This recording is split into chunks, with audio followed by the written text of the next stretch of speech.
Hello students, welcome to my channel. आज हम आप लोग को बताने वाले हैं एलिमेंट्री कैनाल के बारे में, मतलब ह्यूमन एलिमेंट्री कैनाल होता क्या है। तो देखिए, सबसे पहले आज हम जानेंगे डाइजेस्टिव सिस्टम के बारे में, क्योंकि ये बहुत ही इंटरेस्टिंग टॉपिक है आप लोग का। तो इसके बारे में बहुत ही अच्छे से डिटेल से हम बताने वाले हैं, क्योंकि ये आप लोग के हर एक किसी भी बोर्ड एग्जाम या फिर किसी भी कॉम्पिटिटिव एग्जाम के लिए बहुत ही इंपॉर्टेंट रहने वाला है।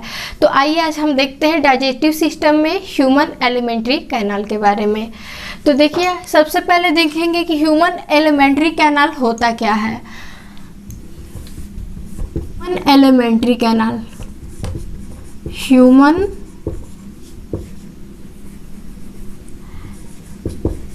एलिमेंट्री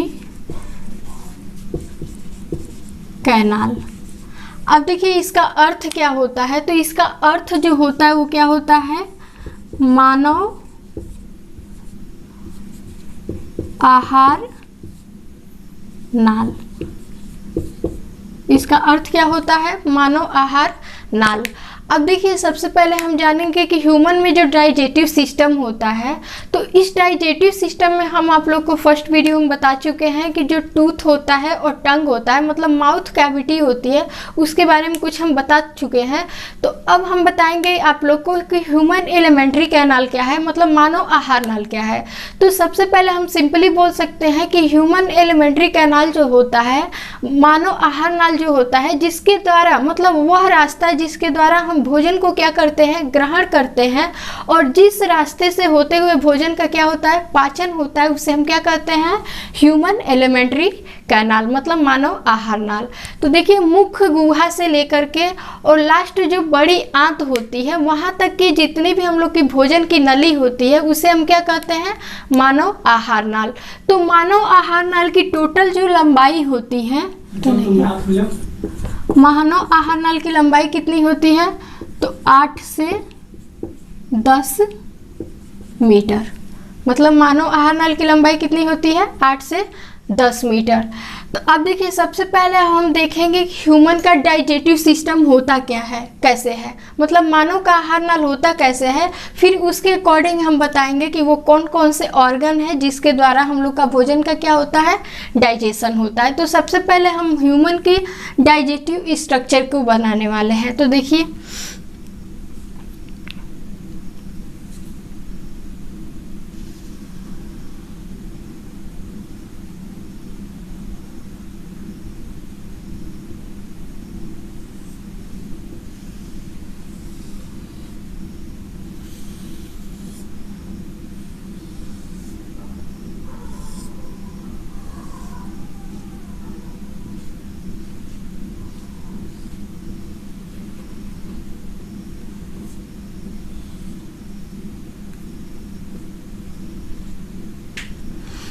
देखिए ये क्या है, ह्यूमन का एलिमेंट्री कैनाल है, मतलब मानव का आहार नाल है। तो देखिए, सबसे पहले हम बताए हैं कि ह्यूमन का जो एलिमेंट्री कैनाल होता है, मानव का आहार नाल होता है, वो स्टार्ट कहाँ से होता है, तो मुख्य गुहा से। कहाँ से स्टार्ट होता है, माउथ से, जिसे हम क्या कहते हैं, मुख। अब देखिए, जो ह्यूमन एलिमेंट्री कैनाल होता है, मुख्य गुहा से स्टार्ट होता है। तो मुख्य गुहा को हम 3 नाम से जानते हैं। तो मुख्य गुहा को हम माउथ कैविटी भी कहते हैं। क्या कहते हैं, माउथ कैविटी, मतलब मुख्य गुहा, जिसे हम क्या दूसरे नाम से बुक्कल कैविटी भी कहते हैं। क्या कहते हैं, बुक्कल कैविटी। अब देखिए, इसे हम 3 नाम से जानते हैं, माउथ कैविटी, बुक्कल कैविटी और माउथ के नाम से जानते हैं। क्योंकि जो भी हम लोग भोजन का, हम लोग का पाचन स्टार्ट होता है, मतलब भोजन ग्रहण करते हैं, तो उसका जो पाचन होता है वो कहाँ से शुरू होता है, तो मुख्य गुहा से। और मुख्य गुहा हम बता चुके हैं कि जो हम लोग का भोजन का पाचन किससे शुरू होता है, तो जो टूथ होते हैं और जो टंग होते हैं, वो भोजन को पचाने में क्या करते हैं, मदद करते हैं। तो अब देखिए, हम जानेंगे कि भोजन का पाचन होता कैसे है। तो देखिए, फर्स्ट वीडियो में हम बता चुके हैं कि जो हम लोग का सलाइवा ग्लैंड होती है, मतलब जो हम लोग का जीभ होता है, जीभ में कुछ क्या होती है, लार ग्रंथियाँ और एंजाइम होती हैं जो हम लोग के भोजन में आए हुए जीवाणुओं और भोजन में जितने भी मतलब अपचे मतलब इनसोल्यूबल पदार्थ होते हैं उसको छोटे छोटे कणों में क्या करते हैं, एंजाइम तोड़ने का कार्य करते हैं और भोजन को पचाने में क्या करते हैं, मदद करते हैं। फिर देखते हैं कि हम लोग के माउथ में जो भी म्यूकोसा होता है मतलब लसलसा चिपचिपा जो लार होता है वो भोजन में क्या करता है, भोजन को मिल करके और एक लेई जैसा पदार्थ बनाता है, ठीक है, जिसे हम क्या कहते हैं, बोलस कहते हैं। मतलब जब भी हम लोग के माउथ में भोजन क्या होता है, जब अच्छी तरह से पीस करके और लार में मिल जाता है उसे हम क्या कहते हैं, बोलस।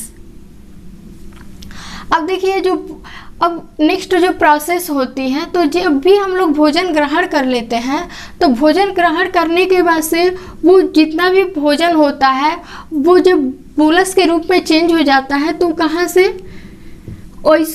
से फेरिंग्स में आता है। पहला हम लोग का जो ह्यूमन एलिमेंट्री कैनाल है, मानव आहार नाल है, वो माउथ से स्टार्ट होता है। तो जब भोजन बोलस के रूप में बन जाता है तो वो लार के द्वारा फिसल करके कहाँ आता है, तो फेरिंग्स में आता है, फेरिंग्स में आता है, जिसे हम क्या कहते हैं, ग्रसनी, ठीक है। अब देखिए ग्रसनी में जो होती है, ग्रसनी कोई डाइजेशन का काम नहीं करती है, बस जो भी हम लोग का जो भी बोलस भोजन होता है मतलब जो लसलसा चिपचिपा भोजन होता है उसको क्या करती है, फेरिंग्स से ओइसोफेगस मतलब मानव के अगली आहार नाल में जाने में रास्ता देती है। तो अब देखिए फेरिंग्स के बाद से जो भोजन होता है वो ये जो आहार नाल होता है वो 2 भागों में बट जाता है। फेरिंग्स के बाद से आहार नाल कितने भागों में बट जाता है, 2 भागों में। कौन कौन सा, एक रिस्पायरेटरी कैनाल हो जाता है और दूसरा होता है वो फूड कैनाल हो जाता है। मतलब एक श्वसन नाल में बट जाता है और एक आहार नाल में बट जाता है। तो श्वसन नाल को हम अभी नहीं इसके बारे में जानेंगे, उसको हम नेक्स्ट वीडियो में जानेंगे। तो सबसे पहले हमें आहार नाल के बारे में जानना है, मतलब जो फूड कैनाल होता है। तो देखिए जो भोजन होता है वो फेरिंग्स से फिसल करके कहाँ जाता है, तो ओइसोफेगस में जाता है,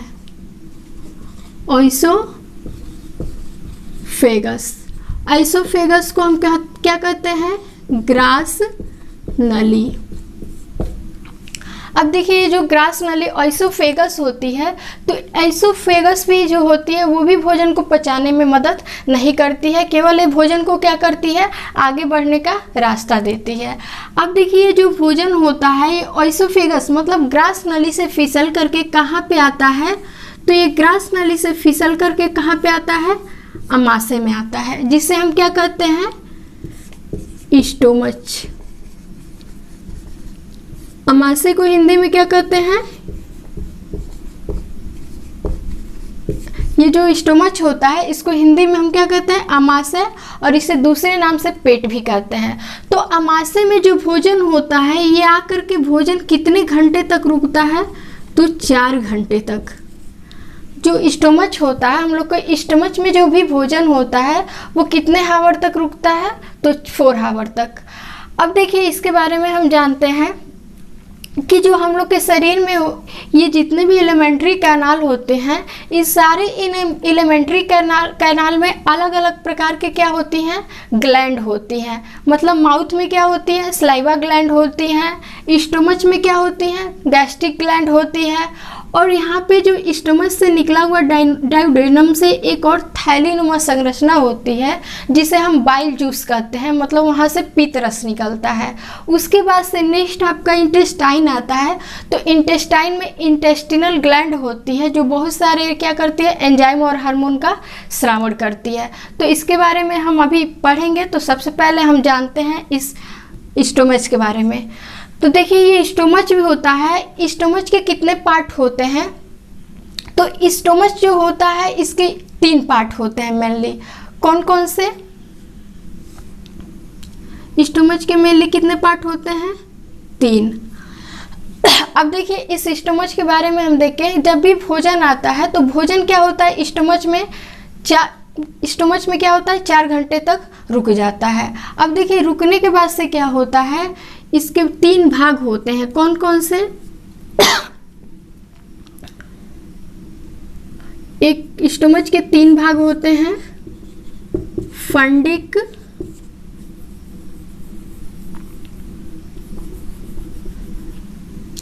एक फंडिक होता है और एक पाइलोरिक होता है, और नेक्स्ट आपका जो होता है वो क्या होता है, कार्डिक होता है। अब देखिए क्या होता है कि हम लोग के स्टमच में क्या होता है, भोजन को पचाने के लिए, मतलब जो भी हम लोग का भोजन होता है जब ग्रास नली से नीचे की तरफ आता है तो भोजन कुछ क्या होता है, इनसोल्यूबल होता है, मतलब कुछ पचा होता है और कुछ भोजन नहीं पचा होता है। तो उसको पचाने के लिए हम लोग के स्टमच में क्या होता है, HCl होता है, मतलब हाइड्रोक्लोरिक नाम का एसिड होता है, जो भोजन को क्या करता है, अम्लीय बनाता है, मतलब एसिडिक बनाता है। जो भी हम लोग का भोजन अपचा भोजन होता है, जब क्या होता है अमाशय में आता है तो भोजन को क्या बनाता है, एसिडिक बनाता है, मतलब उसमें हाइड्रोक्लोरिक अम्ल होते हैं। अब जब हाइड्रोक्लोरिक अम्ल क्या होते हैं, जब भोजन में मिल जाते हैं तो उसमें जितने भी कुछ हार्मफुल बैक्टीरिया होते हैं या फिर अपचा भोजन होता है, वो भोजन को क्या करता है, एसिडिक बना देता है, अम्लीय बना देता है। उसके बाद से हम देखते हैं कि इसमें हम लोग को स्टमच में क्या होते हैं, कुछ एंजाइम और हार्मोन होते हैं, जैसे पेप्सिन हो गया। पेप्सिन क्या करता है, प्रोटीन को पेप्टोन में चेंज करता है, और रेनिन होता है जो दूध को क्या करता है, दही में बनाता है, मतलब दूध को दही में तोड़ने का काम करता है। तो कुछ पेप्सिन, रेनिन और ट्रिप्सिन नामक क्या होते हैं, एंजाइम होते हैं, जो भोजन को क्या करते हैं, एक रूप से दूसरे रूप में मतलब चेंज करने का कार्य करते हैं। तो देखिए सबसे पहले हम देखेंगे कि स्टमच में क्या होते हैं, 3 प्रकार के एंजाइम होते हैं। पहला तो है हाइड्रोक्लोरिक एसिड हो गया, जो भोजन को अम्लीय माध्यम में बनाता है, और इसमें एंजाइम कौन कौन से होते हैं, तो ट्रिप्सिन, रेनिन और पेप्सिन। अब देखिए ये जो तीनों जो एंजाइम होते हैं ये क्या करते हैं, भोजन को पचाने में और जितने भी हार्मफुल बैक्टीरिया होते हैं उसे मारने में मदद करते हैं। तो अब देखिए जो पेप्सिन होता है ये प्रोटीन को क्या करता है, पेप्टोन में बदलता है, और जो रेनिन होता है, रेनिन नामक एंजाइम होता है, वो क्या करता है, दूध को दही में बदलता है। अब देखिए नेक्स्ट आपका है कि जब ये भोजन क्या होता है, जब इसमें अम्लीय माध्यम में हो जाता है तो ये भोजन अब क्या होता है, 4 घंटे बाद कहाँ, डाउडेनम में जाता है। यहाँ से ये डाउडेनम स्टार्ट होता है, जो कौन से आकार का होता है, सी आकार का, डाउडेनम। डाउडेनम को हम क्या कहते हैं, ग्रहणी। अब देखिए ग्रहणी क्या होता है, तो ग्रहणी जो होता है वो इसका कोई भी मतलब फंक्शन नहीं होता है, बस एक जैसे ये आपका ओइसोफेगस और फेरिंग्स जो होते हैं भोजन को आगे बढ़ने में मदद करते हैं, सेम प्रोसेस ये भी डाउडेनम का होता है। डाउडेनम भी वही काम करती है जो भोजन को आगे मतलब इंटेस्टाइन तक जाने में क्या करती है, हेल्प करती है। तो देखिए अब इसमें हम देखते हैं कि जो ये ग्रहणी होती है ये क्या करती है, भोजन को आगे जाने का देती है, मार्ग देती है, मतलब रास्ता देती है।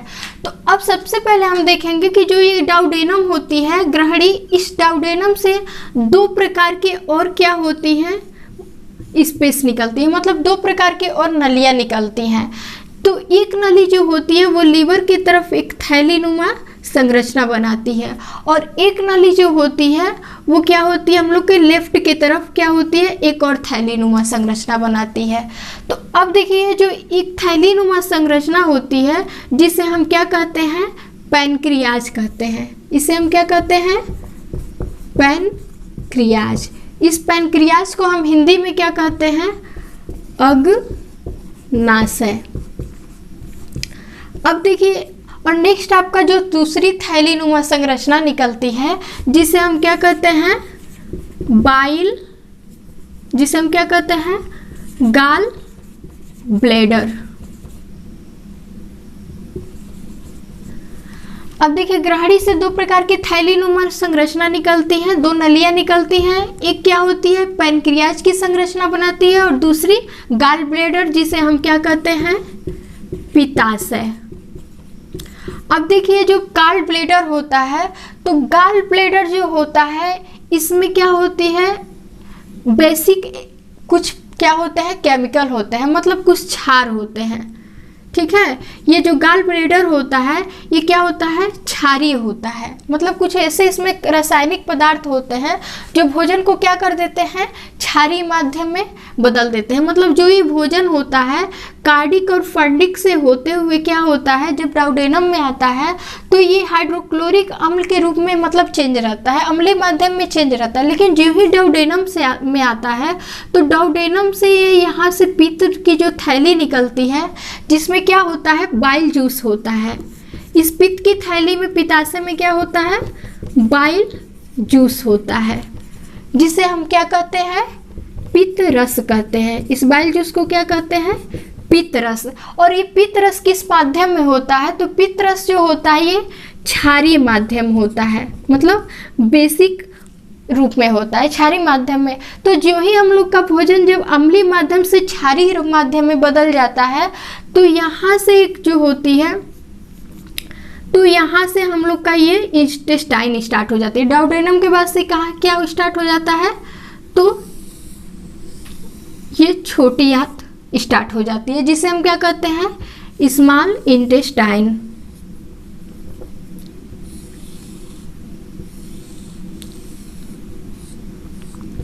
ठीक है। अब देखिए जो स्मॉल इंटेस्टाइन होती है तो इसके ऊपर एक और संरचना निकलती है, इस तरह से कुछ क्या होती है, संरचना निकलती है।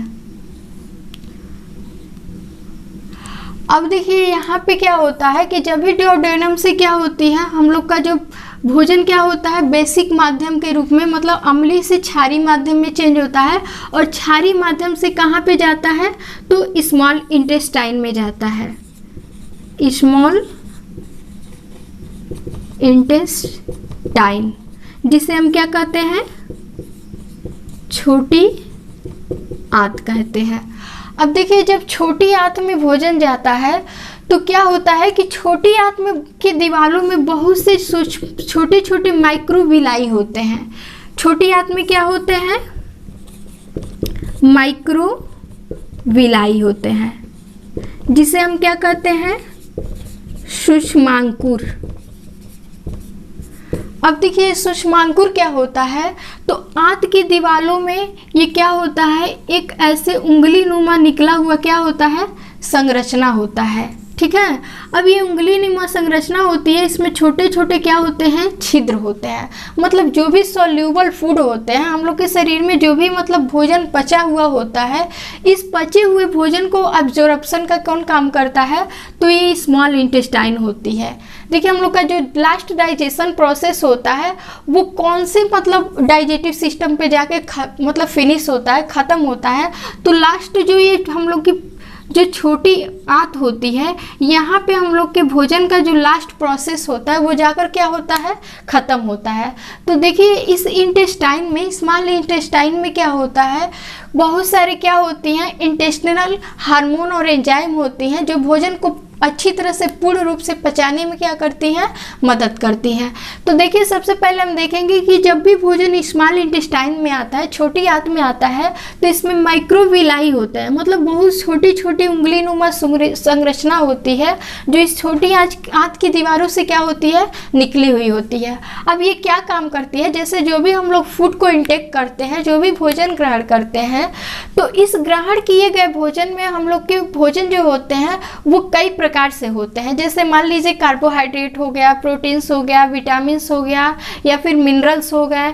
तो ये भी जितने भी हम लोग फूड लेते हैं, तो इन सारे फूड में कौन कौन से फूड को हमें डाइजेस्ट नहीं करना पड़ता है, तो इन सब में जो भी हम लोग का वाटर होता है, मतलब जो हम लोग जल लेते हैं या फिर विटामिन लेते हैं, और क्या होता है, मिनरल, इन सारे भोजन को क्या करना पड़ता है, इस मतलब जितने भी हम लोग के डाइजेटिव सिस्टम है, मतलब पाचन अंग है, तो जल को, विटामिन को और मिनरल्स को, और जो भी मतलब कुछ और ऐसे मतलब तरल पदार्थ होते हैं जिसे पाचन नहीं करना पड़ता है, ये ऑलरेडी क्या होते हैं, मतलब सोल्यूबल के रूप में होते हैं, मतलब घुलनशील होते हैं। तो इसे जो होती है हम लोग की माइक्रोविलाई मतलब होती है, जो छोटी आंत की दीवार होती है वो आसानी से इसे क्या कर लेती है, एब्जॉर्प्शन कर लेती है, मतलब अवशोषित कर लेती है। फिर जो लास्ट में प्रोसेस होता है छोटी आंत में क्रमाकुंचन आकुंचन की गति होती है, ठीक है। इस क्रमाकुंचन आकुंचन की गति के द्वारा क्या होता है, हम लोग का भोजन अच्छी तरह से छोटी आंत में क्या होता है, पूर्ण रूप से पच जाता है, मतलब डाइजेस्ट हो जाता है। और जब भी पूर्ण रूप से डाइजेस्ट हो जाता है तो ये छोटी आंत की जितनी भी माइक्रोविलाई होती है, सूक्ष्मांकुर संरचना होती है, ये सारे पचे हुए भोजन को क्या कर लेती है, अब्जॉर्ब कर लेती है, मतलब अवशोषित कर लेती है। अब देखिए अवशोषित करने के बाद से कुछ ऐसे मतलब फूड होते हैं जिनका पाचन क्या होता है, हम लोग के इंटेस्टाइन में नहीं हो पाता है। वो जितने भी अपचे पदार्थ होते हैं, इनसोल्यूबल पदार्थ होते हैं, वो सारे कहाँ चले जाते हैं, तो लार्ज इंटेस्टाइन में। इसे हम क्या कहते हैं, लार्ज इंटेस्टाइन, जिसे हम क्या कहते हैं, बड़ी आंत। अब देखिए लार्ज इंटेस्टाइन में जो होता है वो अपचा भोजन होता है, जो क्या होता है, बड़ी आंत में जाकर के इकट्ठा हो जाता है। अब देखिए जो बड़ी आंत होती है, ये बड़ी आंत जो होती है, बड़ी आंत के बाद से एक रेक्टम, मलाशय नामक क्या होता है, संरचना होता है, जिसमें ये जितने भी अपचे पदार्थ होते हैं वो रेक्टम में जाकर क्या होते हैं, इकट्ठा हो जाते हैं, ठीक है। फिर रेक्टम के द्वारा इसे क्या कर दिया जाता है, शरीर से बाहर कर लिया जाता है।